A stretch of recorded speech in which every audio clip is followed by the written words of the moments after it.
Hello and welcome everyone to Insights. I'm Nnamdi Odipo. And I'm Elizabeth Omori. Thank you for joining us. This week on Insights, we review the landmark National Health Act of 2014 and the disconnect between the law and the realities for millions of Nigerians. Otorhinolaryngologist, health policy and management expert, Professor Titus Sunday Bekwe, will be speaking about the decade-old law, its projected benefits and subsisting challenges. Elizabeth? Of course, this week we'll be celebrating servicemen, veterans, and fallen heroes who paid the price to safeguard our sovereignty. And Morenike Grace Henry, Chairman, National Council for the Nigerian Legion, will speak to us. Whatever the issues are, the National Assembly is constitutionally empowered to scrutinize, however complex or intricate. We have involved all the academia, the members of the academia. We have involved the academies. Be it government policies or in fact any issue of public concern. Our job is to help you gain clarity and make sense of it all. This is not really healthy for our democracy. There's a lot of aggrievance in terms of who has been in power longest and who becomes the governor of the state. It's also in the quality of food being consumed. After all, perception is insight. And gaining understanding is also getting insight.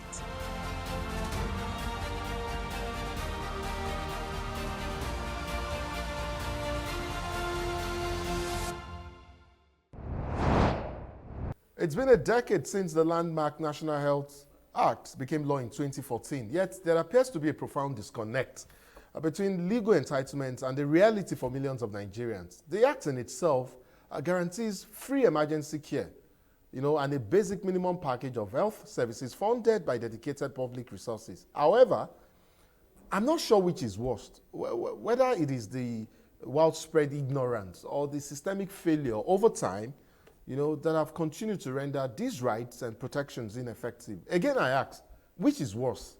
Is it the fact that most Nigerians are unaware of the healthcare rights that they have as provided, again, by the law, or is it the inability of institutions and the general healthcare system to enforce these rights? My guest is Professor Titus Sunday Ibekwe, otorhinolaryngologist, health policy and management expert. Professor Ibekwe is also the Provost, College of Health Sciences, University of Abuja, as well as being the Secretary General, Association of Provosts of Colleges of Medicine in Nigeria. That's the association known as APCOM.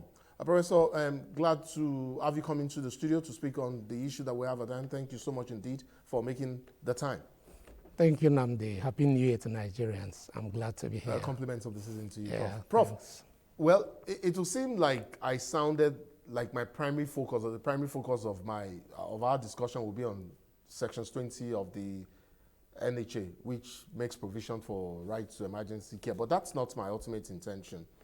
I know the law is expansive, so I would like for you to begin your intervention by laying out the key intentions of the law, whilst relating that or speaking to the core provisions, or its core provisions for basic health care and maybe even health insurance for Nigerians. In essence, Prof, can you just speak to us about the intentions of the law, the projected benefits, and juxtapose that against the existing realities on ground? Well, thank you very much. I think this is a very, very instructive topic, and I will also say that it's a topical one, given the turmoil that Nigerians are going through right now regarding their health care, procurement of health care, and the healthcare dilemma in the healthcare system generally. As you rightly pointed out, this is a journey of over a decade. I recall very vividly the active role, played by all stakeholders then towards pushing and enforcing that this National Health Act come to fruition. The key role played by Nigerian Medical Association, by the rest of the health medical associations, and even the HEFRON. HEFRON is Health Reform Foundation of Nigeria. It was a coalition, activity gelled with members of the National Assembly who actually saw reason and lots of pressures and presentation that led to this act, which True, I remember the public hearings. Yes. They were quite engaging at the time. Excellent. I was the national vice president of Nigerian Medical Association then. So it took a lot to ensure that this act came to being. And I can tell you that if this act is followed to letters, the problem we're having right now will be a thing of the past. You know, but the problem is usually implementation, not just the content of the act. The content of the act is excellent. If only 70% of this content could be implemented, there is going to be a huge turnaround in the running the health system of Nigerians and giving succor to the Nigerian healthcare system. Can you perhaps put that in segments? Say we take 2 or 3 segments in terms of the provisions of the act now and how it could benefit, should benefit Nigerians as envisaged and projected in the original law. Take us through 1, in terms of health coverage. Yes. 2, in terms of governance and accountability. Yeah. And 3, in terms of enforcement. Yeah. This is a law that is really holistic, you know, that's couched to protect, couched to, at the same time, spell clearly the rights of both Nigerians and even the healthcare givers, because as Nigerians have their own rights, so the healthcare givers have their right. It is also a law that, you know, try to protect everybody and spelled out clear-cut punitive measures for anybody that failed to keep to his or her own bargain of part of this act. Take, for instance, the key segment, which is not so bogus in that place, but we can say that is like the soul of, the act. The consolidated revenue. Yes. They said minimum at least 1%, because I recall then there was a lot of argument here and there that 1% wasn't enough. But at the end of the day, at least 1% of the consolidated revenue of the Federal Republic, of the Federation. And what does this mean? Because when we talk of consolidated revenue, some people mistake this to be the budget of the country. It is not. It means every revenue that is generated into the Nigerian public coffers, be it coming from taxation, be it coming from sales that Nigeria make, including the oil revenue, everything put together. Minimum 1% of it should be set aside. Prof, I reckon you're talking about the BHCPF. Yes, that's right. And what is this meant for? To cater for the poorest of the poor. So whereby emergency medical care, will be free of charge. Anybody that has an emergency health system, emergency issues, can walk into any hospital and get that procured and sorted out. It is from this consolidated pool that the federal government and indeed the segment of the government that is in charge of this will be able to pay the healthcare providers, who treat such Nigerians. Are you getting that? Yes. It also takes care of, maternal and health care and child issues. When it comes to pregnant women, they'll access health care free of charge, irrespective of where they are. That law clearly teased out the 3 tiers.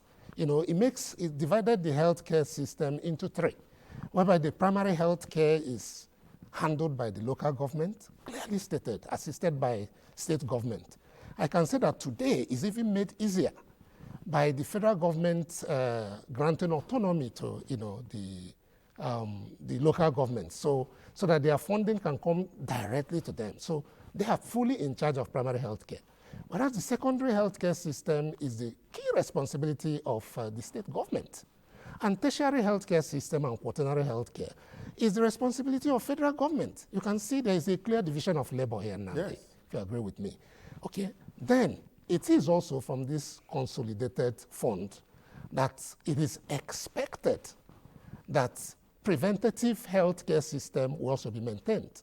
So when you talk of things associated with immunization and all those to prevent infections and healthcare deterioration from happening, it is to be procured directly from there, And this is why this same law states that no healthcare facility should refuse attending to any emergency situation. But you can see that it takes two to tango. He has already made provision for the fund that should be used for offsetting those treatments. For that reason, if that fund is available, then no healthcare provider has any reason to say, I will not treat. But therein lies the challenge, Prof. I mean, the fact that, this BHCPF, the funding, of course, remains a major challenge in the full implementation of the law. You've talked about how, and we're talking about just 1% of the consolidated revenue funds here. Right. To be allocated annually to the basic health care provision fund. But from your assessment, what structural and oversight deficiencies do we continue to suffer, essentially in these regards, enough to subvert the gains that this law originally and ordinarily promises? This is a very, very instructive question, very, very important. I can tell you that it's the will that is lacking here. It's as simple as that. The will to implement this law down to the letters. Once implementation is done, it's El Dorado for Nigerians and for our healthcare system. It's enrooted into three, what I would call the tripod, of any progressive country. I call it SHE. As in my book is clearly written there, which you talk of security, you talk of healthcare, and you talk of education. These three are like tripods that is carrying any progressive nation, okay? And the health is like the nucleus of that three. Because whereas you don't have security around us, it's not assured. Even the healthcare providers are not protected. So they can't come out at odd hours to really take the call of their duty and responsibilities. And even the patient themselves will be afraid to present themselves at very odd hours when emergency situation calls to duty, come knocking. So people who are supposed to invest from within and outside our country will shy away from coming to invest to ensure that our robust healthcare system keep growing. Okay? You talk of the health itself. It's only a healthy nation that has healthy workforce that will be able to boast of being able to, propagate a system that works. Then health education itself will help us reduce diseases and poverty by more than 50%. Just simple healthcare, good healthcare enlightenment, will help to do a lot. So these three are very, very key. Okay, if you look at our current discourse, now is now entangled and enmeshed with the Act in 2022, which is the National Health Insurance Act. They're like Siamese twins that you cannot separate. Because that particular act clearly stated that every Nigerian, must be enrolled into our insurance health system. Because I can tell you that out-of-pocket expenses does not work anywhere, even in the richest countries. You must have a functional insurance system, which is like collecting, putting in a pool, and using a commonwealth to service those that need it at any particular point in time. And in 2022, the revision of this act is very clear. So every Nigerian should be captured in the insurance system. But up to today, I can tell you that the coverage is no more than 10%. Within the last documentation, we are talking of about 6 to 8%, when Ghana was busy celebrating 60% of coverage, So it's enforcement of these laws that is really where I would say that the problem lies. Not that we don't have excellent policies, well articulated and well crafted, that if we follow down to letters, it will turn things around. Now we are talking of... Doesn't that amount to a waste of our time? And I honestly, Prof, I do not know how else to describe it. I recall that I think it was in 2008, there was an attempt to rework this law, to rework this act. There was also an attempt in 2012. 2008, I think, was during former late President Yaradua's time. Right. He did not sign. He did not sign the act at the time. I think it was tabled. It was Jonathan that signed the 2014. Yes, 2014. But even before 2014, there was also an attempt in 2012. I told you that. I told you it has been a progressive. Yes, it was a work in progress. A work in progress. And then at the time, they said these other laws were self-serving. They were not expansive enough, and all of that. And then we got to 2014. That was how we jumped. Absolutely. From 2004 to 2014, and then we got the law. Now implementation becomes an issue. Prof, you've rightly said well, rightly or wrongly, you've said the issue is will. This will that you're talking about, are we talking about political will to implement? Because, and that will take me to, this whole issue, and you've alluded to it, and, I referenced it in my intro, this whole talk about emergency care in Nigeria. Of course, within the context of the same law that we're talking about, these tenets are provided for in the National Health Act, in sections 20 of the National Health Act. So we see that rather than the objectives and provisions of this law playing out, we constantly see a situation where hospitals, whether they are public teaching hospitals or whether they are government-owned health facilities, they routinely violate this section 20 of this law that we're talking about by refusing emergency stabilization to patients without payment. Yeah, this point you raise is very important. If Yes, you recall, yes. If you recall, I said it takes two to tango. True. I'm very, very unbiased here because it's about the healthcare system of we Nigerians. I can be a patient tomorrow. Forget about the title I'm bearing. I'm a medical doctor, but doctors, they're also human beings. So we need it. We need this to work. So, Prof, this act made it very, very clear before the promulgation of that part of the that section 20. Before then, we have talked about setting aside minimum 1%. Minimum Yes. minimum 1%. Yes. And this the 1% is to service what we're discussing now, which is to ensure that anybody that walks in gets, because that's what the 1% is meant for. But whereas it's not available, doctors and medical personnel have treated in the past and nobody to make the refund. You agree with me that they'll wind up. They'll go out of business if they continue. So it takes two to tango. Let's ensure that this law works. How then can we resolve this issue? Because apparently, I mean, there can be enforcement by whether the ministries or regulatory agencies if citizens cannot access emergency care without payment, as provided for in this same act, and as provided for by even the section that talks about providing 1% of the consolidated revenue funds. I can tell you this for free. My teaching hospital, for instance, University of Abuja Teaching Hospital, I know they have made a lot of losses over time because to the best of their ability, they uphold this. You walk in there, you're treated. If it's an emergency, they start treatment. A lot of time, they don't even know who. That's why you see every accident victim rushing to University of Abuja Teaching Hospital. They start treatment, stabilize, do everything.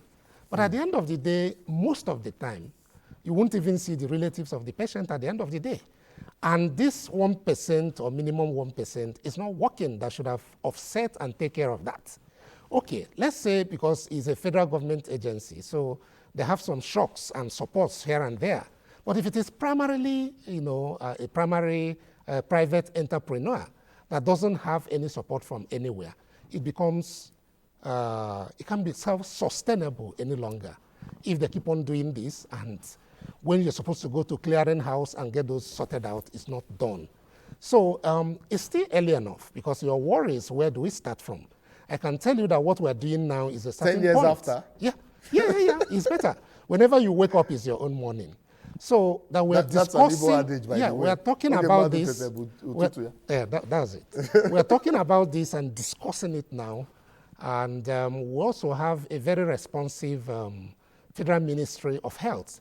Of course, the current Minister of Health is somebody who is very deeply enrooted, very knowledgeable about, healthcare system, has worked with the best of international bodies and all those. So he should just brace it up and ensure that this, one of his legacies, and the legacy of indeed this administration of President Bola Tinubu, is to ensure that this is implemented down to letter.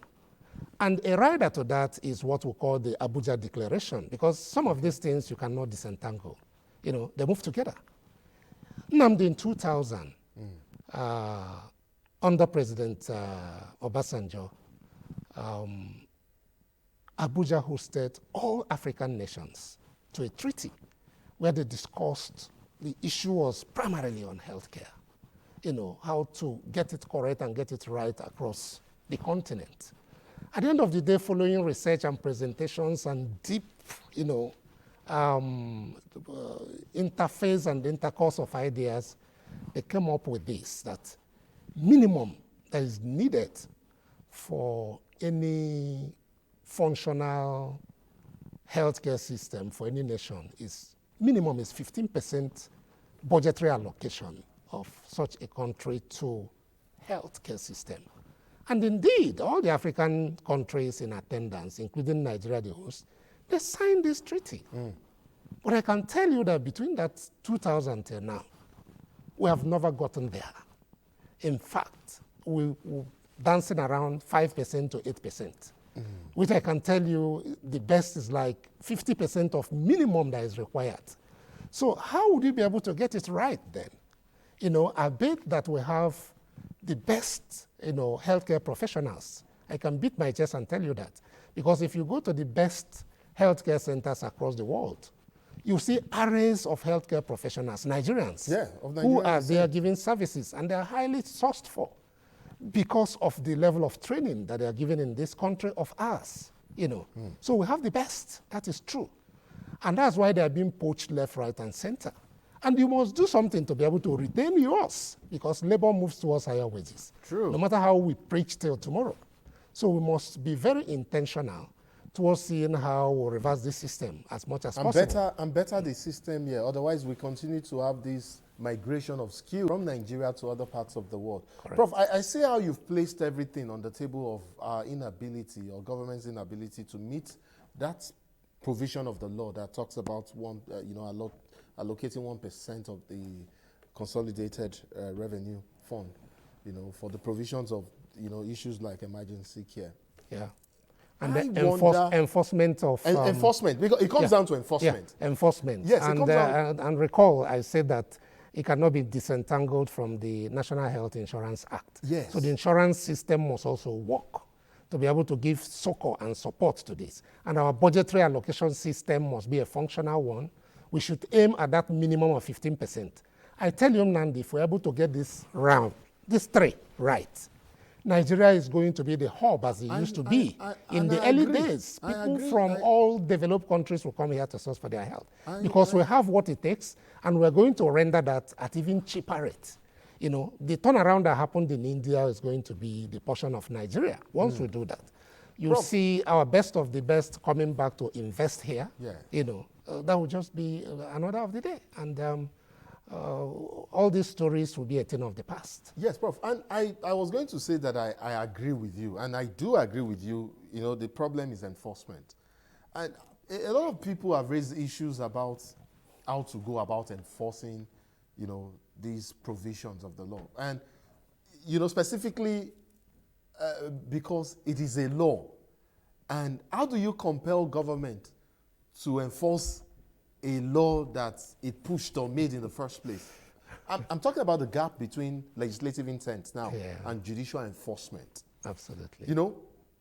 NHA aims to operationalize rights to health. This right, a lot of people say, yes, it's generally considered non-justiciable. Yeah. Meaning you cannot directly enforce, or it's not directly enforceable in court. Oh, yeah, it's non-justiciable. You're right. Justiciable, sorry. That is part of our constitution. That should also Chapter be, 2. Chapter 2 of the very correct. And we have been laying a lot of emphasis on that. Yes, exactly. Yeah. So the thing is, how then do we, because you can't compel government, I can't, for instance, sue government for failing to meet these fundamental objectives. I mean, I can't say, okay, the Constitution places the right to health under fundamental objectives, which is legally non-justiciable. So I just wonder what then becomes the role of effective enforcement of a law or a law like this when citizens cannot easily sue the government for failing to provide these fundamental services. Well, your dilemma. I know, yes. Your dilemma legal matters now. Your dilemma is as good as mine. The law is expressly clear on that. I'm not a lawyer, but as a Nigerian, all of us strive to read our constitution because it's like where we draw our mandate from, our strength from. Government is law. and the law is government. The three arms of the government, you talk of the executive, you talk of the judiciary, you talk of the legislation. These are the the tripod that you need, to get things stabilized. And there's also acts as checks and balances. And they draw their strength from the needs of their constituents. So it is also time, even if you decide not to sue the government, to hold our lawmakers accountable because they are representing us, to insist this is what we want. We have just dissected the journey of passage of National Health Act, the number of years it took. It was a lot of pressure. At the end of the day, we got it right. But we're at this crossroad of its full implementation now. And I think it's instinctive and it's responsibility of each and every one of us to push and ensure. And who said that individuals cannot sue? You can sue so that people will wake up. It's not trying to malign anybody. So when you sue, we'll all be able to sit in a round table and say, oh, we didn't get it right here, we got it wrong here. How do we make amends, to move forward, to make progress? When you talk of the pressure groups, these are the areas that should be looking into, those key fundamental areas, going down to the grassroots. What can we get corrected? Simple things that will get corrected that will ignite and elevate this nation to, the expected landmark where we belong. Sure. So it is a key responsibility, and I will encourage each and every one of us, even talking about it as we have seen it as something very important. Other media institutions should also escalate this because of the importance, True. especially with what is going on around our country today. Prof, just before we go, because I understand we're totally out of time, my director has been trying to let me know that. And still on the whole issue of legislative intention, I would like your take on certain aspects of the NHA, which critics have continuously argued should never have been passed in the law. And I'm talking about sections like 48, 49, 51, 52, and even 53. Critics say these sections more or less directly or indirectly endorse trafficking in human embryos related now to reproductive health and and organs as well. As well as promoting or encouraging sales and trade in human tissues or blood products from a living person without their informed consent. No, especially that is wrong. It does also say towards the end. It's very, very clear there. But what it says towards the end there is that this can happen only for medical investigations and treatment in emergency cases. And that is the grouse for most critics. But I guess you want to say that is not what is explicitly. Yeah, that's not the content. Provided for in the. It's just like somebody you want to take a section of the law into context. You just go and lift, a phrase out of there. You can only understand this and be able to do a good interpretation when you read the entire segment. You understand what I mean? True. So it is very clear there. You cannot take one part in isolation. Yes, it is very, very clear there. And the emphasis always has been on maintaining the medical ethics and standard. Okay? The medical ethics is there. And this same part of the law that we're talking about is also brought in the regulatory agencies to ensure that things are done according to rules and regulations. And of course, you cannot transplant organ without the consent of any individual consent, or even donation. And donation is not for sale, it's something that is voluntary when and where it is needed. That is health technology in action. But people will also have their own grounds and their own extreme views and thoughts. But when you put this into right perspective and balance it out, then you'll be able to see the soul, the message being passed there. I don't think there's any mistake in this segment at all. It is very, very clear and expressly clear. And nobody will be spared. Anybody that goes against the rules and regulation guiding transplantation of organs, guiding even transfusion of blood and stuff like that. There are a group of individuals that don't believe in blood transfusion. It is their right, and you give it to them.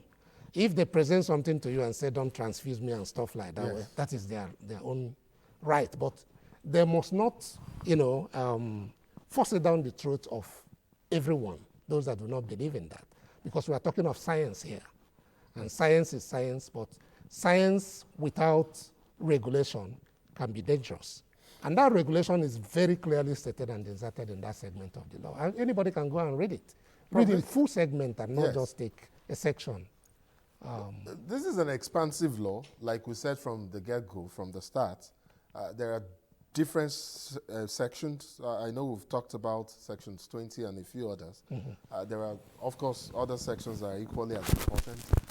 We will take our time and raise issues on other sections of this law so that we can increase awareness and, you know, sensitize citizens on, you know, their rights under this Healthcare Act and just what they could do in certain situations or when they find themselves in certain situations. But more importantly, we also use it as an avenue to continue the advocacy for the implementation of the 1%, you know, allocation to the law, consolidated revenue fund. Professor Titus Sunday Bekwe, otorhinolaryngologist, health policy and management expert, and yes, Provost College of Health Medicines or College of Health Sciences, University of Abuja, and Secretary General Association of Provosts of Colleges of Medicine in Nigeria. Prof, we appreciate you. I appreciate your thoughts on this subject matter. Thank you so much indeed for coming on Insight. It's my pleasure, and I will urge Nigerians to keep this segment of discussion on because it's very important. True. The Consolidated Revenue Fund we are talking of is also part of our constitution. Anybody can read the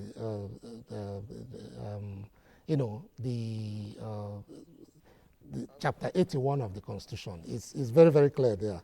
You know, the section 81 of Nigerian constitution.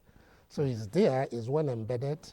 Let's do the right thing, and everybody will be happy for it at the end of the day. Indeed. Thank you so much, Prof.